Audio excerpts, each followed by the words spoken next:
I'll be straight with you. Before you spend $6,000 a month on a VA team, watch this.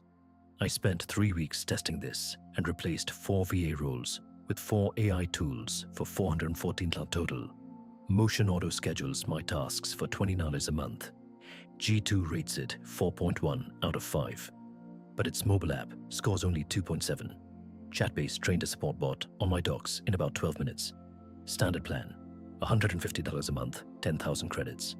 G2 score, 4.4 out of 5. Clay finds and enriches leads automatically. Launch plan starts at $185 a month. G2 rates it 4.9. But credits burn fast.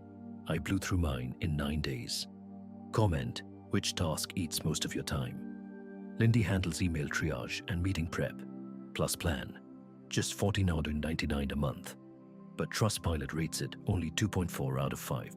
Which tool would replace your VA first? Stack total, $414 a month. That VA team cost $6,000. Watch credit overages on Clay and Chatbase though. Mine hit twice in 1 month. My verdict, after running all 4 side by side, 4.3 out of 5 for cost savings. Steep learning curves and rough support drag it down. Tell me below, would you trust an AI VA stack? Link in the description. Subscribe for daily AI tool reviews.